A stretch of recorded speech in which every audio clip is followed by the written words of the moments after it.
Hello and welcome to another episode of Peace at Last, the podcast that discusses the latest scientific discoveries in psychology, explains techniques and principles from ancient spiritual traditions, and gives you the mental technology to put them into practice. You can change the way you feel and find peace at last. My name is Fabrice Nye, psychologist, coach, and spiritual explorer. If this podcast speaks to you, you may subscribe on the platform of your choice. I also invite you to share your favorite episode with some of your friends. Word of mouth is the best way to spread the word and support the podcast. Today, we will discuss how getting mentally involved into something we have no influence over can affect us.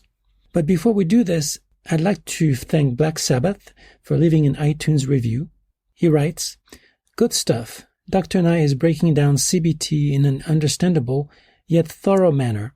He's a good speaker and very knowledgeable. He has thus far presented information mostly from the Beck School of Cognitive Therapy. Given his interest in mindfulness, it would be fun to see what thoughts he has on third wave CBT. I very much appreciate that he is now on his own and not beholden to anyone else in the information he chooses to present. Highly recommended." Well, thank you for this review. As you may have noticed in the last episode, I have alluded to mindfulness. This will come up in future episodes, I promise you. There is beauty and elegance in the power of observing one's own experience, and this observation makes an enormous difference in how it affects us. In the meantime, if you too leave a review on Apple iTunes, I may be reading it on the air. If you've been listening to the episodes right as they come out, you may have noticed that I took an 8-week-long hiatus between episodes 7 and 8, this one. Some of you have even written to me out of concern, and that really warmed my heart. It's true that in these times of pandemic, it would not be unusual for people to get sick, but rest assured that I'm doing well. There may be times when I don't stick to a regular publishing schedule. That's why I haven't announced a specific frequency of publication. I didn't really know how often I would be able to produce them. But also, I hit a personal bump in the road when I published the last episode. As a result, I delayed working on the next one. But then when I was ready to resume, my brain had already caught on to the habit of not producing the podcast. Habits determine most of everything we do. And that has given me the idea to create a future episode on the power of habit. I have been studying procrastination for many years. In fact, one of my favorite podcasts is I Procrastinate by Tim Pitchell. But the main point here is that there is a clear difference between good habits and bad habits. Bad habits give you an immediate reward but long-term pain, while good habits give you an immediate discomfort but long-term rewards. This is why bad habits maintain themselves while good ones have to be shored up through intentional actions. Our brain was not built to anticipate long-term rewards. So as always, I'm the first guinea pig for the topics that I present to you here. This hang-up in the series of episodes will have provided grist for the mill. But to return to our topic for today, the notion I want to talk to you about was first taught to me by Byron Katie. She likes to say that there are only 3 kinds of business in the world: mine, yours, and God's. I will explain in more details what that means in a moment. I wanted to present this as one of the key aspects of finding peace because I have discovered in my practice that I end up describing this to at least half of my clients. Many people seem to have a vested interest in what their friends, their relatives, their colleagues, or even total strangers do. There's another thing I've learned along the years is that trying to change someone else is a hopeless endeavor. If my mother doesn't listen to me, well, she is simply being my mother. Trying to get her to listen when, based on decades of experience, she hasn't in the past, would be like trying to teach a cat to bark. The reality is that dogs bark, cats meow, and my mother doesn't listen to me. In The 7 Habits of Highly Effective People, Stephen Covey talks about the concept of circle of concern and circle of influence. The circle of concern is the set of things and people that matter to you, and more to the point, the things that you worry about. The circle of influence is the set of things that you can do something about. Covey recommends that you focus your effort on the set of things you can do something about. If you are familiar with the 12 steps of Alcoholics Anonymous, this may remind you of the Serenity Prayer written by theologian Reinhold Niebuhr. God grant me the serenity to accept the things I cannot change, the courage to change the things I can, and the wisdom to know the difference. Covey wrote that focusing our efforts on the things we cannot change would increase our feelings of inadequacy and helplessness. It would exhaust our energy, accomplishing nothing. The equivalent in Byron Katie's words would be that we are not in our own business. To repeat what the three kinds of business are, they are mine, yours, and God's.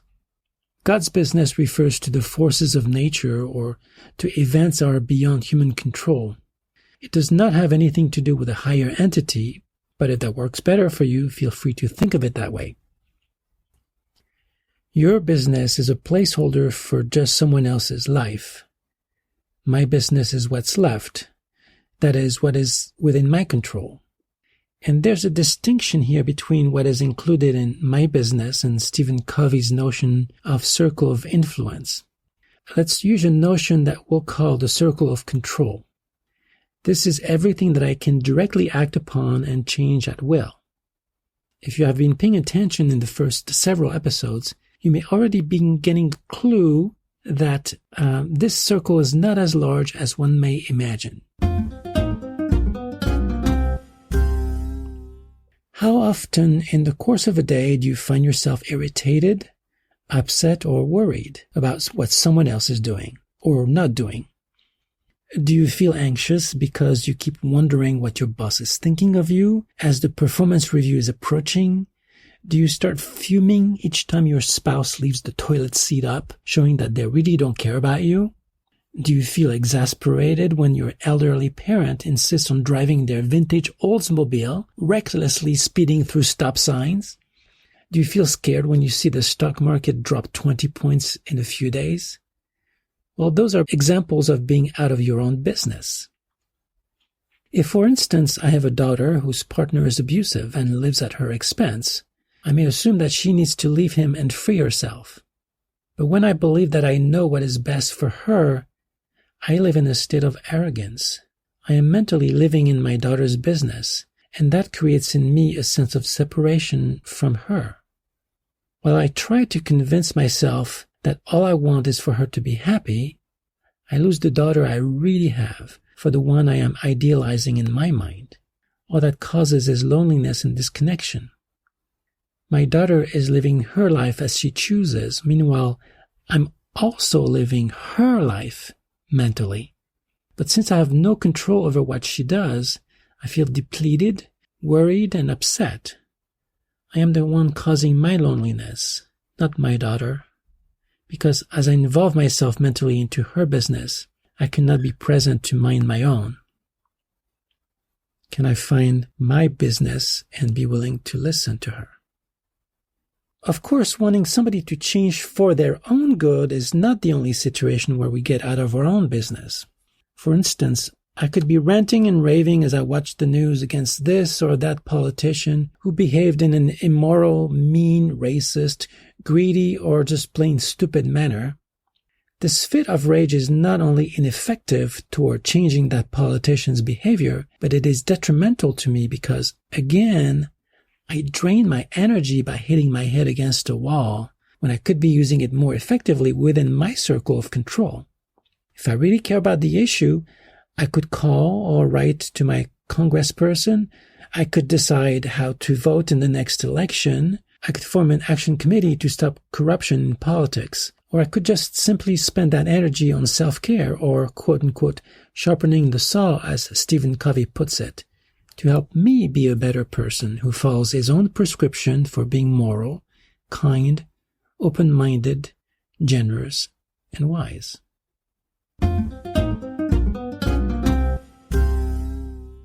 So how do you know when you are no longer in your own business? Well, check in with yourself and notice whether you are feeling depleted, lonely, helpless, frustrated. chances are that you are caught in one of the thinking traps that I talked about in episode 6, the should statement. Listen to the story in your head and you'll hear thoughts like, my daughter should leave her lazy-ass boyfriend. My state senator should not accept money from Big Pharma. I shouldn't have to pay taxes. I should not have lost my job. In this last example, you might say, well, at least if you lost your job, you may have been playing a role in it. How is that not your business? I would agree that keeping my job might have been somewhere around the outskirts of my circle of influence. Perhaps if I had been a better performer, or if I had chosen the right manager to work for, or if I had not made so many mistakes, or if I had kissed ass a little bit more often. And while it may be true that if those things had happened, perhaps I would not have lost my job. But I don't know that for a fact, and it certainly does not help me to dwell on upward counterfactuals. Counterfactual thoughts are how we fantasize about how past events could have been different. Upward counterfactuals lead us to imagine that things could have been better. One thing we know for sure is that we can't change the past. Spending any amount of mental energy on it is a total waste. What I know for a fact is that I did lose my job. My business is to decide whether I choose to do something about it now. So we're back to choices. What I choose to do is my own business. What happens as a result isn't. And what I choose to do depends directly on what I believe. And this is a key concept here that I haven't yet mentioned. But that is completely pertinent to the thinking trap that I called the should statement in episode 6. We behave in accordance with what we believe, not how we think we should behave. If I believe myself to be a strong, confident go-getter, and that I believe that failure is not possible, that any setback is a learning opportunity, and that perseverance always pays off, then I am likely to engage into any project that inspires me, such as building a business, writing a book, or publishing a podcast. If, on the other hand, I believe myself to be a lazy bum, that failure would be unbearable and would reflect bad on me, that I don't have what it takes to bring any enterprise to fruition, then I'm likely to just sit on the couch and watch Netflix while eating potato chips. Notice that there's nothing inherently set in stone about those beliefs. If I don't like the behavior that my beliefs give rise to and the resulting emotions, what is my business? Well, my business is to question those beliefs. Once I see through the stressful thoughts that stand in my way, my behavior will automatically change. Nothing else is possible. Let's take another example of a friend who's treating me poorly, constantly criticizing me, who regularly lets his needs pass ahead of mine, bad-mouthing me in front of other people. Now, some of you might believe that this is really no friendship, and that belief may actually serve you well on how to deal with that person. But let's say that my beliefs are that this person still is my friend, that I need his attention and approval, and that if he denies me his friendship, it would just prove what a wretched, unlovable person I am. I am feeling bad when my friend mistreats me, but I choose to endure that versus how miserable I believe I would feel if he were to end our relationship. Pop quiz. Whose business is it how my friend is treating me? If you've been following carefully, you may see that it's his business. If I forget that fact, I may be crying over his behavior. I may resent him for being who he is.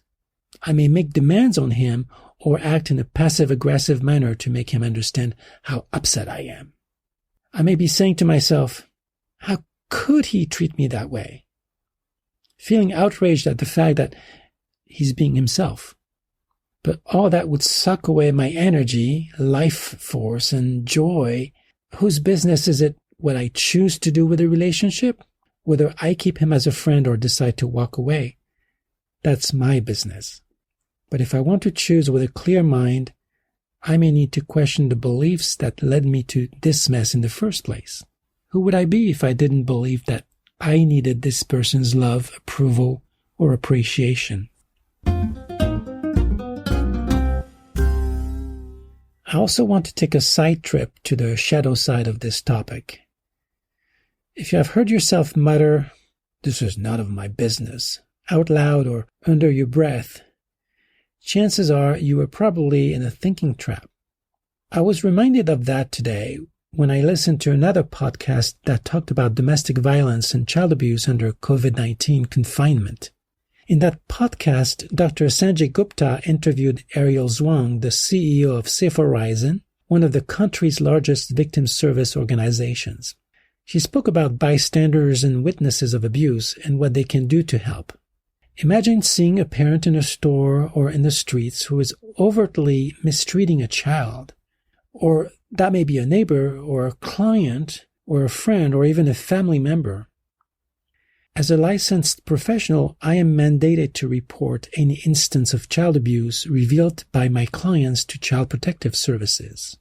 But outside of my practice, I am held to just the same ethical and legal obligations as everyone else. What would your response be if you witnessed behavior that seemed to cross the boundary of abuse? Or if you saw some telltale signs in someone that they were being victimized? Well, for some of us, some of the time the response is to turn a blind eye, thinking to ourselves that it's not our place to get involved in somebody else's family affairs, that we would be violating their privacy. And that may be true, but it may also be a rationalization, another thinking trap called minimization. It may be a way for us to justify moving away from some more difficult emotions generated by thoughts like, "They are going to be angry at me if I say something. I don't want to make a fool of myself. It's wrong to stick my nose into people's private matters." Or, "I don't want to take on such a responsibility." We may have a compassionate impulse, a feeling of sympathy for someone who could be a victim, but because of thoughts like the ones I mentioned, we feel conflicted, guilty, afraid, embarrassed, or ashamed. As a result, we manufacture further minimizing thoughts like, "This is none of my business," and others like, "There's nothing I can do anyway," or "I'm probably wrong about this," or I'm sure she's fine. When we convince ourselves of such beliefs, we can avoid our uncomfortable emotions. So when you say to yourself, "This is none of my business," first ask yourself whether you are attempting to avoid one of those uncomfortable emotions.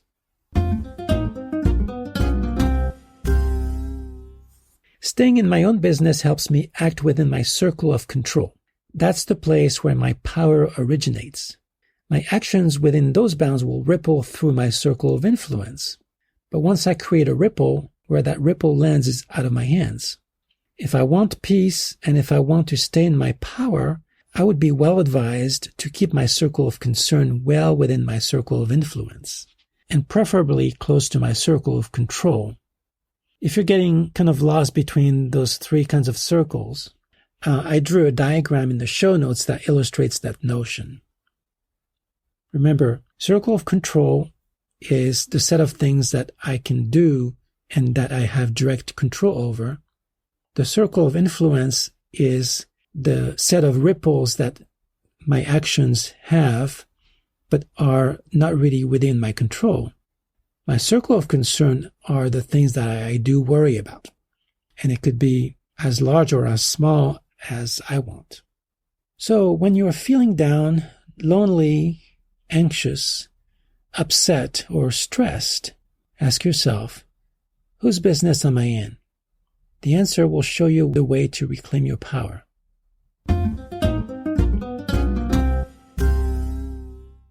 So for our practice today, and to help you wrap your mind around what constitutes your business, download the handout in the show notes. It contains a little questionnaire where you decide what is your business, other people's business, and God's business. There are no right or wrong answers, so feel free to answer it as you wish. There may be more than one answer each time, and there may be different answers every time you take that questionnaire. For each circumstance, ask yourself whether the choice brings you peace or stress. This concludes this episode of Peace at Last. For more information, go to peaceatlast.us, where you will find the show notes for this episode. If you have comments or questions, leave them on our website or you can email me directly at fabrice@life.net. I may be selecting your question as a topic for a future episode. I also invite you to contact me if you would like some personalized help in applying the principle I describe here. If you just discovered this podcast, I invite you to subscribe on iTunes or on the platform of your choice. If you like this podcast and you want to support it, tell a friend who may not be familiar with podcasting and show them how to subscribe. I also invite you to go to iTunes and leave a review. It will help other people discover this podcast. I am Dr. Fabrice Nye, and I invite you to join me next time for another episode of Peace at Last.